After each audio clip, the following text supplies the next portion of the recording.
شروع اللہ کے پاک اور بابرکت نام سے جو بڑا مہربان نہایت رحم کرنے والا ہے۔ دودھ پی کر کبھی مچھلی مت کھاؤ، تمہاری جلد پھٹ جائے گی۔ زور لگا کر پخانہ کرنے سے مثانے کو نقصان پہنچتا ہے۔ لوہے کے برتن میں دودھ مت پیو، آپ کا ہاضمہ خراب ہو جائے گا۔ اگر گوشت کو کھا کر اوپر سے دودھ پیا جائے تو دانتوں میں کیڑا لگ جاتا ہے۔ روٹی کھا کر فوراً مت نہاؤ، انتہائی نقصان دہ ہوتا ہے۔ اگر گھر میں چونٹیاں اور کاکروچ بہت ہی زیادہ آ گئے ہوں تو فرش پر لکیریں لگا دیں چاک سے، چونٹیاں اور کاکروچ بھاگ جائیں گے۔ اگر سالن میں نمک زیادہ ہو جائے تو سالن میں ڈبل روٹی کا چھوٹا سا ٹکڑا ڈال دیں، نمک کم ہو جائے گا۔ انڈا ابالنے سے پہلے انڈے کو چیک کرنا ہے تو نمک میں پانی ملا کر اس میں انڈا ڈالیں۔ اگر انڈا تیر جائے تو انڈا خراب ہے، اگر نیچے بیٹھ جائے تو انڈا بالکل ٹھیک ہے۔ سر میں شدید درد ہے تو لیمو کاٹ کر پیشانی پر ملنے سے سر درد میں فوری طور پر آرام مل جاتا ہے۔ اگر مچھر کے کاٹنے کی وجہ سے زخم ہو جائیں تو کپڑوں والا صابن کٹنے والی جگہ پر لگائیں، آرام آ جائے گا۔ انڈے کے اوپر گندم کا آٹا لگا کر انڈا ابالنے سے انڈا کبھی ٹوٹتا نہیں۔ کھانا کھانے سے پہلے ایک چٹکی نمک چکھ لو، کبھی ہاضمہ خراب نہیں ہوگا۔ اگر لوہے کے فرنیچر پر زنگ لگ جائے تو تار پین کا آئل کپڑے پر لگا کر زنگ والی جگہ پر لگانے سے زنگ اتر جاتی ہے۔ لیدر کے فرنیچر پر سیاہی کے سخت دھبے لگ جائیں تو نیل پالش ریموور سے صاف کیے جا سکتے ہیں۔ اگر آپ کا چاندی کا زیور کالا ہو گیا ہے تو اس پر ٹوتھ پیسٹ لگا کر اچھی طرح سے اس کو ملیں۔ اگر لیمو کا زیادہ رس حاصل کرنا چاہتے ہو تو اسے اوون میں ہلکا سا گرم کریں یا پھر گرم پانی میں کچھ دیر کے لیے رکھیں۔ فریج سے اگر سبزیوں اور پھلوں کی بو ختم کرنی ہو، اس میں ایک لیمو کاٹ کر رکھیں یا پھر ایک عدد بجھا ہوا کوئلہ رکھیں۔ برسات کے موسم میں بستر اور گدوں وغیرہ کو نمی اور سلن سے بچانے کے لیے ٹالکم پاؤڈر استعمال کریں۔ اگر ٹالکم پاؤڈر چھڑک کر اوپر بیڈ شیٹ بچھائی جائے تو نمی سے محفوظ رہیں گے۔ ہاتھوں میں جب کبھی سیاہی کے دھبے لگ جائیں تو لیمو کا رس ہاتھوں پر رگڑنے سے دھبے دور ہو جاتے ہیں۔ اگر پلنگ اور کرسیوں میں کھٹمل آ گئے ہوں تو ان کے نیچے کپور اور اجوائن کی چھوٹی چھوٹی پوٹلیاں باندھ دیں۔ گھر میں جس جگہ بہت ساری چونٹیاں جمع رہتی ہوں وہاں پر اگر پیسا ہوا چاک پھینک دیا جائے یا چھڑک دیا جائے تو دیکھتے ہی دیکھتے چونٹیاں غائب ہو جاتی ہیں۔ پیٹ میں انٹھن اور درد محسوس ہو تو تھوڑی سی خالص ہینگ میں اسے روئی کے بائے پر لگا کر ناک پر رکھیں، اسے گیس نکل جائے گی اور درد ٹھیک ہو جائے گا۔ 2 لونگ 1 چمچ چینی کے ساتھ گرم چائے کے ساتھ دن میں 2-3 بار پھانک لینے سے زکام میں فائدہ ہوگا، گلے کی خراش دور ہوگی اور سر کا درد ایک دم ہلکا ہو جائے گا۔ جب کبھی آپ کو یہ شک ہو کہ کھانے میں کوئی زہریلا کیڑا یا ایسی ہی کوئی زہریلی چیز گر پڑی ہے تو پکی ہوئی چیز کو آگ میں ڈال کر دیکھیے، اگر وہ چٹانے لگے یا اس میں سے نیلے رنگ کی بھاپ اٹھنے لگے تو فوراً سمجھ لیں کہ کھانا زہریلا ہو گیا ہے۔ مٹی کا تیل اگر گھر میں کسی جگہ گر جائے تو اس جگہ کو راکھ یا سوکھی مٹی سے رگڑ کر پونچھ ڈالیں، تیل کی بو فوراً غائب ہو جائے گی۔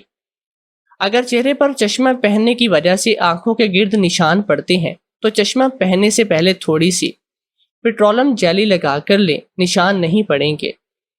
اگر جلد بہت زیادہ خشک ہو گئی ہو تو نہانے سے پہلے پانی والی بالٹی میں 1 چمچ نمک ڈالیں، جلد نرم اور چکنی ہو جائے گی۔ ہاتھوں کو نرم اور ملائم رکھنے کے لیے 2 چمچ زیتون کا تیل 1 چمچ لیموں کا رس ملا کر گیلے ہاتھوں پر لگایا کریں۔ ناخنوں پر چمک لانے کے لیے 1 گلاس گرم پانی میں تھوڑا سا شیمپو ڈالیں اور جھاگ خوب بنا کر اس میں 1 چمچ نمک ڈالیں اور 15 منٹ تک ناخنوں کو اس میں ڈبوئے رکھیں، پھر دھو لیں، ناخن چمکدار ہو جائیں گے۔ اگر ہاتھوں اور پاؤں کے جوڑوں پر سیاہ دھبے پڑ جائیں تو 1 لیمو کاٹ کر اس پر تھوڑی سی چینی لگا لیں اور سیاہ تلوں والی جگہ پر رگڑیں، سیاہ دھبے ختم ہو جائیں گے۔ اگر گھر میں مکھیاں بہت زیادہ تنگ کرتی ہوں تو یہ آسان سا ٹوٹکا آزمائیں۔ 1 پلاسٹک والی بوتل کاٹ کر پانی سے بھر لیں اور اس بوتل میں چند پودینے کے پتے رکھ دیں۔ پودینے کی خوشبو جہاں جہاں تک جائے گی مکھیاں بھاگ جائیں گی۔ گرمی کے موسم میں اگر گوشت رکھنا ہو تو اسے سرکے اور پانی سے تر کیے کپڑے میں لپیٹ کر رکھیں، گوشت کافی دیر تک خراب نہیں ہوگا۔ اگر تیز بخار ہو تو بکری کے دودھ کی سر پر مالش کرنے سے آپ کا بخار اتر جائے گا۔ اگر کان میں پانی چلا جائے تو پیاز کا ارک نکال کر تھوڑا سا گرم کریں اور اس کے 2-4 قطرے اپنے کان میں ڈالیں، پانی فوراً نکل جائے گا۔ اگر ہاتھ وغیرہ جل جائے تو چونا پانی میں گھول کر اس میں تھوڑی سی شکر ڈالیں اور اس پانی میں 15 سے 20 منٹ تک ہاتھ یا پاؤں ڈبوئے رکھیں، جلن بھی ختم ہو جائے گی اور زخم بھی نہیں ہوگا۔ گھر میں کھجور کا درخت ہو تو بھوک نہیں آتی، گھر میں گلاب کا پودا ہو تو گھر میں خوشی آتی ہے، ٹوٹی ہوئی کنگھی سے ہو تو گھر میں نحوست آتی ہے، گھر میں پانی کا کنواں ہو تو رزق بڑھتا ہے، گھر میں گھوڑا ہو تو گھر میں برکت آتی ہے، گھر میں مکھیاں ہوں تو بیماریاں آتی ہیں، گھر میں اگر سانپ بچے دے تو مصیبتیں آتی ہے، اگر کوہنی پر میل جم جائے تو لیموں کو گرم کر کے کاٹ لے، اس کا کٹا ہوا آدھا حصہ کوہنی پر ملنے سے آپ کی میل فوراً اتر جائے گی۔ میری بڑی بہن اپنے منگیتر کو ناپسند کرتی تھی، اس لیے عین شادی والے دن میرے آگے ہاتھ جوڑ کر کہنے لگی کہ میری جگہ تم گھونگھٹ اوڑھ کر دلہن بن کر بیٹھ جاؤ، جب تک تمہارا پتہ چلے گا اتنی دیر میں اس شہر سے دور چلی جاؤ گے۔ میرے دل میں لالچ آ گیا، کیونکہ میں اس لڑکے کو پسند کرتی تھی، اس لیے کسی کو باجی کے بھاگنے کا نہیں بتایا، بلکہ میں خود نکاح کر لیا، بات کی بات میں دیکھی جائے گی۔ لیکن جیسے ہی شوہر کمرے میں آیا تو اسے دیکھ کر میرا دل دہل گیا، کیونکہ وہ یہ نہیں تھا جس سے میری شادی ہوئی تھی۔ اتنے میں پیچھے سے میری بہن ہنستے ہوئے آئی اور گھر میں شادی کی تیاریاں تھی، ہر طرف ہنگامہ مچا ہوا تھا اور کرنے والے 100 کام تھے۔ میں ادھر سے ادھر بھاگتی پھر رہی تھی، میری بڑی بہن کی شادی تھی اور چھوٹی بہن ہونے کے ناطے مجھے ہی سارے انتظامات سنبھالنے پڑ رہے تھے۔ میں پھولوں والے گجرے ڈھونڈ رہی تھی کہ اچانک میری چھوٹی کزن مجھے آ کر کہنے لگی، تمہاری بڑی بہن تمہیں کمرے میں بلا رہی ہے۔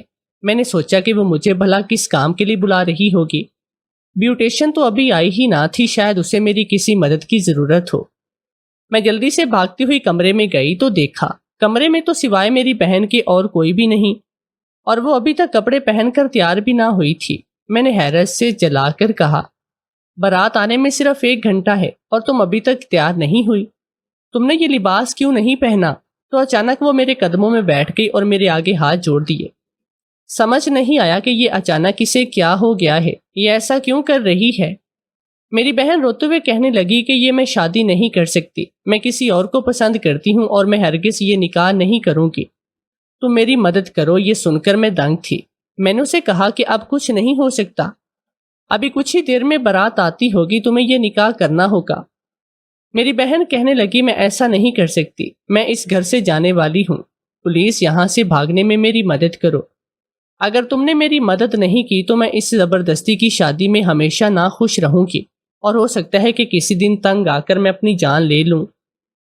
میں گھبرا گئی اور کہا، باجی یہ کیا کہہ رہی ہو؟ بھلا میں تمہاری مدد کس طرح سے کر سکتی ہوں؟ مجھے سمجھ نہیں آ رہی تھی کہ عین شادی والے دن یہ ڈرامہ کیوں کر رہی ہے، اور وہ یہ سب پہلے بھی تو کہہ سکتی تھی، وہ اس شادی سے انکار کر سکتی تھی، مگر منگنی تک، وہ منگنی کے بعد سے لے کر اب تک وہ بالکل خاموش تھی، اور اس کی کسی بھی حرکت سے ہمیں یہ اندازہ نہیں لگا کہ وہ اس شادی سے ناخوش ہے۔ اور اب عین اچانک وقت پر اسے یاد آیا کہ وہ کسی اور کو پسند کرتی ہے۔ میری بہن میرے ہاتھ پکڑ کر کہنے لگی، دیکھو یہاں سے جانا چاہتی ہو، تم ایسا کرو کہ میری جگہ میرا یہ شادی والا لہنگا پہن کر اور گھونگھٹ اوڑھ کر بیٹھ جانا، کسی کو بھی پتہ نہیں چلے گا کہ تم ہو یا میں ہوں۔ ابھی بارات آنے میں بھی 1 سے 1.5 گھنٹہ ہے، اور جب تک مولوی صاحب آئیں گے تب تک شاید 2 گھنٹے لگ جائیں، اور انہی 2 گھنٹوں میں اس شہر سے بہت دور چلی جاؤں گی، پھر کوئی چاہے جتنا مرضی میرے پیچھے آئے، وہ مجھے نہیں ڈھونڈ سکے گا۔ تمہیں میرے لیے یہ کرنا ہوگا۔ میرا تو دماغ بالکل سن ہو چکا تھا اور مجھے کچھ بھی سمجھ نہیں آ رہی تھی کہ مجھے کیا کرنا ہے۔ ایک طرف میری بہن تھی تو دوسری طرف ماں باپ کی عزت، اور میں ہرگز بھی اپنی اماں ابا کی عزت خراب نہیں کرنا چاہتی تھی۔ اس لیے میں نے اپنی بہن کو صاف منع کیا، مگر جب اس نے مجھے دھمکی دی کہ اگر میں نے اس کی بات نہ مانی تو وہ اسی وقت اپنی جان لے لے گی، تو مجھے مجبوری میں ماننا پڑا۔ میں نے جلدی سے اس کا لباس پہن لیا اور گھونگھٹ نکال لیا، جبکہ وہ اپنا کپڑوں والا بیگ لے کر پچھلے دروازے سے ہمیشہ کے لیے چلی گئی۔ مجھے بہت ہی ڈر لگ رہا تھا کہ اگر کسی کو پتہ چل گیا تو میرے ساتھ کیا سلوک ہوگا۔ جب مولوی صاحب نکاح کے لیے پوچھیں گے اور میرا نام لیں گے تب میں کیا کروں گی؟ جس لڑکے کے ساتھ باجی کی منگنی ہوئی تھی وہ ہمارا دور کا کزن تھا اور میں اسے شروع دن سے ہی پسند کرتی تھی، لیکن میں نے اسے کبھی نہیں بتایا۔ لیکن پھر اس کا رشتہ باجی کے لیے آیا تو مجھے بہت ہی برا لگا، مگر میں نے دل کو سمجھایا اور باجی کی منگنی وہاں پر کر دی گئی۔ اور اب میں شادی کو لے کر بہت ہی زیادہ افسردہ تھی کہ جس لڑکے کو میں پسند کرتی ہوں اس کی شادی باجی سے ہونے جا رہی ہے اور وہ میرا بہنوئی بننے جا رہا ہے، مگر میں نے حالات سے سمجھوتا کر لیا تھا۔ لیکن شاید قسمت کو کچھ اور ہی منظور تھا، کیونکہ اب عین وقت پر باجی ہی گھر سے بھاگ گئے اور اس کی جگہ میں دلہن بنی بیٹھی تھی۔ اچانک ہی سوچتے سوچتے میں چونک گئے کہ کیا ہی اچھا ہوگا اگر گھر میں کسی کو بھی پتہ نہ چلے کہ باجی بھاگ گئے۔ اگر گھر میں پتہ چلتا تو بدنامی الگ ہوتی اور بارات بھی واپس لوٹ جاتی، جبکہ اگر میں اسی طرح گھونگھٹ نکالے بیٹھی رہتی تو کسی کو بھی شک نہیں ہوتا اور ہمارے ماں باپ کی عزت بچنے کے ساتھ ساتھ مجھے بھی اپنی محبت مل جاتی۔ میرے دل میں لالچ آیا اور میں نے سوچا کیا ہی اچھا ہو جائے گا اگر میں باجی کی جگہ خود ہی دلہن بنی بیٹھی رہوں اور میں ہی رخصت ہو کر اس کے ساتھ چلی جاؤں۔ لیکن پھر میرے ذہن میں آیا اگر شادی کے بعد جب میں رخصت ہو کر اپنے سسرال جاؤں گی اور وہاں جا کر سب کو میرے بارے میں پتہ چلے گا تو کیا ہوگا؟ لیکن میں اس وقت بالکل نڈر اور بے خوف ہو چکی تھی۔ میں نے سوچا کہ جو ہوگا دیکھا جائے گا، آخر ان لوگوں کو بھی تو اپنی عزت بچانی ہوگی تو وہ مجھے راضی خوشی قبول کریں گے۔ اس لیے میں نے اپنا منہ بند رکھا اور کسی کو بھی شک نہیں ہونے دیا کہ گھونگھٹ کے پیچھے دلہن والے لباس میں بڑی بہن نہیں بلکہ میں ہوں۔ میری اماں مجھے پورے گھر میں ڈھونڈتی پھر رہی تھی۔ میں نے انہیں فون کر کے بتایا کہ میں ہی کاموں میں مصروف ہوں تو اماں کو بھی تسلی ہوئی اور میری جان بھی سکون میں آئی، ورنہ تو میں اسی ڈر میں تھی کہ کہیں آئین موقع پر میری گمشدگی کا ڈھنڈورا نہ پٹ جائے۔ 2 گھنٹے ہو چکے تھے اور میرے خیال میں اب تک باجی شاید شہر کی حدود سے نکل چکی تھی۔ میں نے اس کے نمبر پر کال کرنے کی کوشش کی تو نمبر بند جا رہا تھا۔ تھوڑی دیر میں بارات بھی آ گئی، میرے دل بھی بہت بری طرح سے دھڑک رہا تھا۔ ایک بار پھر میری ماں مجھے ڈھونڈنے لگی تو میں نے انہیں پھر سے میسج کیا، اماں میرے پیر میں موچ آئی ہے، میں مہمانوں کے ساتھ آخر والے ٹیبل پر بیٹھی ہوں، آپ لوگ رسمیں کریں۔ مجھے معلوم تھا کہ یہ موقع کی نزاکت ایسی ہے، اماں مجھے تلاش کرنے میں وقت ضائع نہیں کرے گی۔ اور وہی ہوا، انہوں نے میرے کہے پر یقین کیا اور جس نے میرے بارے میں پوچھا اسے یہی کہنے لگی کہ وہ ادھر ہی ہے، اس کے پیر میں ذرا موچ آئی ہے تو یہاں تک نہیں آ سکتی۔ میں نے سوچ لیا تھا کہ اگر بعد میں امی ابا مجھے ڈانٹیں گے بھی تو میں کہہ دوں گی کہ میں تو آپ کی عزت کی خاطر اپنی بہن کی جگہ رخصت ہوئی ہوں۔ تھوڑی دیر میں میرا نکاح ہو گیا اور میں رخصت ہو کر گاڑی میں بیٹھ کے اس پل میرا دل بہت ہی بری طرح سے دھڑک رہا تھا، مجھے طرح طرح کے خیالات آ رہے تھے۔ میں نے گاڑی میں بیٹھتے ہی ایک بار پھر سے باجی کو فون کرنے کی کوشش کی، مگر اس بار بھی اس کا نمبر بند ہی ملا۔ میں نے اپنے دولہے کا چہرہ بھی دیکھنے کی کوشش کی، مگر اس کے چہرے پر بھی سہرا تھا۔ اصل میں یہ ہمارے خاندان کی روایت تھی کہ شادی پر دلہن گھونگھٹ اور دلہا سہرا پہنتے ہیں، اس لیے کسی کو بھی نہ شک ہو اور نہ ہی کوئی اعتراض ہو۔ جانے کیوں مگر میرا دل مسلسل مجھے کچھ غلط ہونے کے اشارے دے رہا تھا۔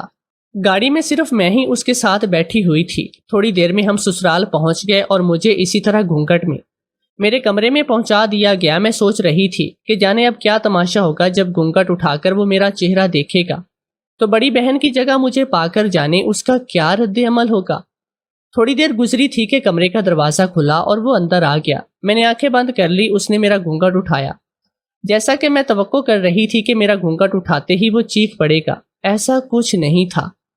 میں نے جھٹ سے آنکھیں کھولی اور چیخنے کی باری میری تھی، کیونکہ میرے شوہر کے روم میں تو اس وقت کوئی اور ہی لڑکا سامنے تھا۔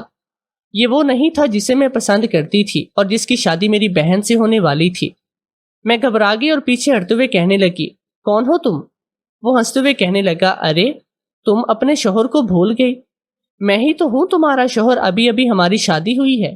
یہ وہ کیا کہہ رہا تھا؟ میرے ساتھ کوئی دھوکہ ہوا ہے یا میں کوئی برا خواب دیکھ رہی ہوں؟ اتنے میں دروازے پر دستک ہوئی، وہ مجھے کچھ کہے بغیر دروازہ کھولنے گیا تو دروازے سے اندر ہی آنے والی ہستی کو دیکھ کر میں شوق تھی۔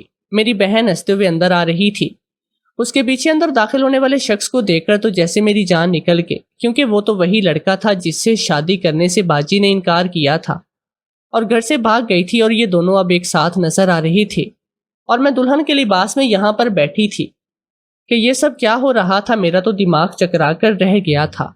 میں نے آپی کو دیکھتے ہی چلا کر پوچھا، آپی یہ سب کیا ڈرامہ ہے؟ کیا تم نے میرے ساتھ کسی قسم کا کوئی دھوکہ کیا ہے؟ تو میری بہن کہنے لگی، ارے تمہارے ساتھ کوئی دھوکہ یا فراڈ نہیں ہوا، تم نے میری مدد کرنے کا وعدہ کیا اور تم نے کر لی۔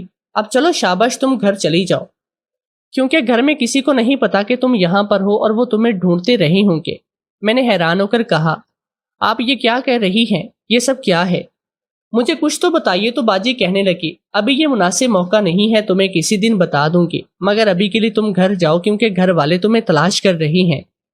باجی نے مجھے کپڑے دیے کہ یہ کپڑے تبدیل کرو اور جلد سے جلد گھر پہنچو۔ وہی لڑکا جو دولہے والے لباس میں تھا، اسے باجی کہنے لگی، شارک جاؤ، تم اسے جلدی سے گھر پہنچا دو۔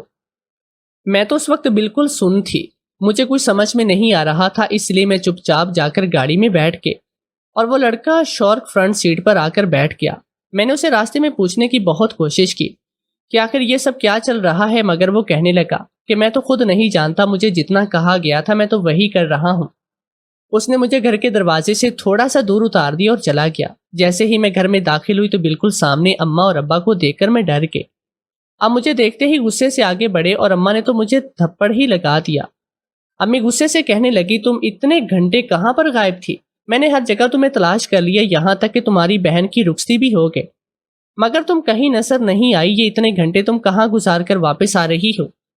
میرا تو دماغ گھوم کر رہ گیا۔ اب میں انہیں کیا بتاتی؟ باجی کی جگہ میں رخصت ہو کر گئی تھی، اگر میں بتا بھی دیتی تو کوئی میری بات کا یقین نہیں کرتا۔ مجھے بالکل سمجھ میں نہیں آ رہا تھا کہ میں امی اور ابو کی باتوں کا کیا جواب دوں۔ اسی وقت باجی کا امی کو فون آیا اور وہ کہنے لگی، امی سے کچھ نہ کہیں، یہ بیچاری تو بڑی جلدی میں نکلی تھی، مجھے بتا کر گئی تھی مگر میں آپ کو نہیں بتا سکی۔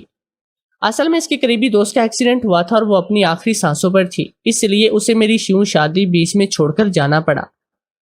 یہ سن کر امی ابو کا غصہ کم ہوا، انہوں نے مجھے کمرے میں جانے کا کہہ دیا۔ میں سوچ کر پاگل ہو رہی تھی کہ آخر میری بہن کے دماغ میں کیا چل رہا تھا۔ اگر اس نے اسی لڑکی کے ساتھ جانا تھا تو یہ سب ڈرامہ کرنے اور مجھے اپنی جگہ پر رخصت کرنے کا کیا چکر تھا؟ سوچ کر میرا دماغ پاگل ہو رہا تھا۔ وہ لڑکا جو دولہا بنا تھا وہ کون تھا اور وہ کیوں نکاح کرنے آیا تھا؟ اگرچہ نکاح نامے پر میری بہن کا نام تھا، میں نے دھوکے سے نکاح کیا، اس لیے اس نکاح کی کوئی حقیقت نہ تھی، مگر پھر بھی مجھے جاننا تھا باجی نے ایسا کیوں کیا۔ اگلے دن ولیمہ تھا اور ولیمے پر وہ دونوں بالکل ایک نارمل کپل کی طرح ہنسی خوشی مذاق کر رہے تھے۔ کسی بھی طرح سے شک نہیں ہو رہا تھا کہ وہ کیا گیم کھیل چکے ہیں۔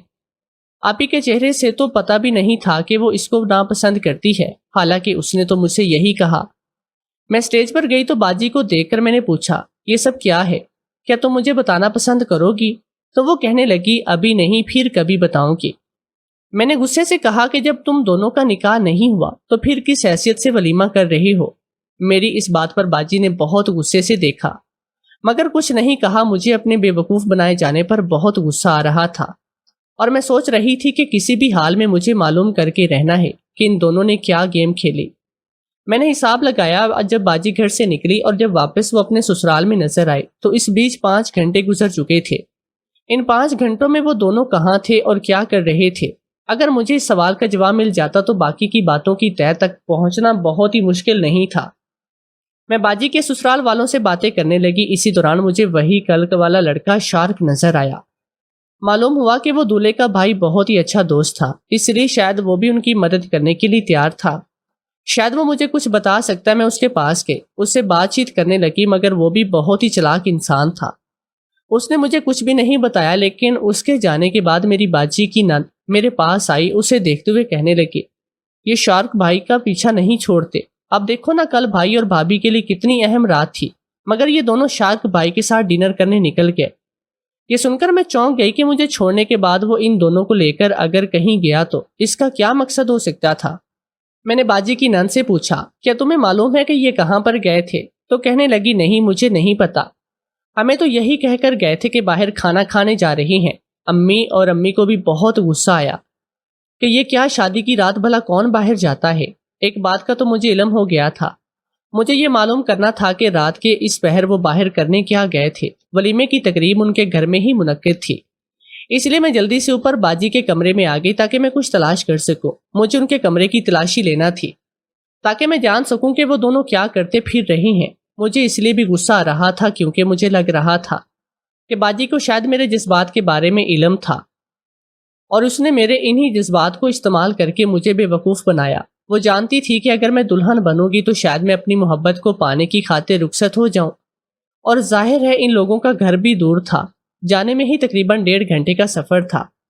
تو اس سارے عرصے کے دوران اسے وقت مل گیا وہ جو کر سکے، جس کی خاطر وہ گھر سے بھاگ گئی۔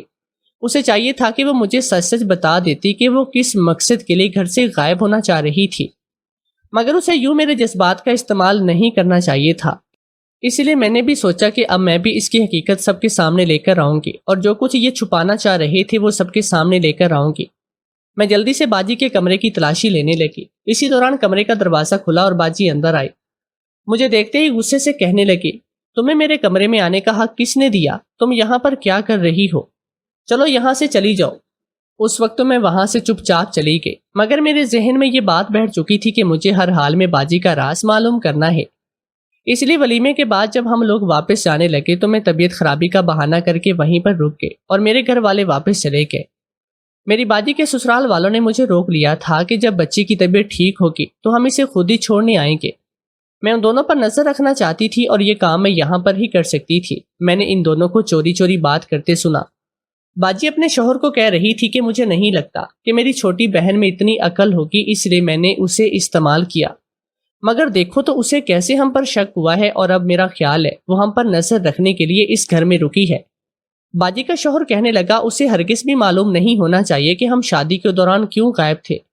پھر وہ باجی سے پوچھنے لگا کہ تم نے وہ سب کچھ سنبھال کر تو رکھ دیا ہے نا؟ باجی کہنے لگی، ہاں، میں نے الماری کے نچلے خانے میں حفاظت سے سب کچھ رکھ دیا ہے اور چابی اپنے کمرے کے باہر رکھے گلدان میں چھپائی ہے۔ یعنی کہ باجی کا راز اس الماری میں چھپا تھا۔ میں نے موقع کی تلاش کرنا شروع کی اور مجھے جلد ہی موقع ملے گا۔ باجی اور ان کے شوہر کو ایک دوست کی دعوت پر گھر سے باہر جانا پڑا۔ میں نے جلدی سے ان کے کمرے کا رخ کیا، گلدان سے چابی نکالی اور باجی کے کمرے میں گھس کر ان کی الماری کا نچلا خانہ کھولا۔ مجھے امید نہیں تھی کہ مجھے کچھ ایسا دیکھنے کو ملے گا۔ یہ سب کچھ اگر ہمارے گھر میں سے کوئی دیکھ لیتا تو شاید باجی کی جان لیتا، بلکہ باجی کیا، باجی کے شوہر کو بھی نہ بخشا جاتا۔ اب مجھے سب سمجھ آ چکی تھی کہ ان دونوں کا پلان کیا تھا اور ان دونوں نے کیا کیا ہے۔ میں ان دونوں سے صاف صاف بات کرنا چاہتی تھی، اس لیے ان کی واپس آنے تک وہیں رکی۔ جب وہ دونوں واپس آئے تو مجھے اپنے کمرے میں ان سب ثبوتوں کے ساتھ لے کر ہکا بکا رہ گئے۔ انہیں یقین بھی نہیں آیا کہ ان کا بھانڈا پھوٹ چکا ہے۔ پتہ تو مجھے سب کچھ چل ہی گیا ہے، لیکن پھر بھی اگر تم مجھے خود ہی سچ بتا دو تو ہو سکتا ہے کہ میں تمہارے لیے کچھ کر سکوں۔ باجی روتے ہوئے سب بتانے لگی۔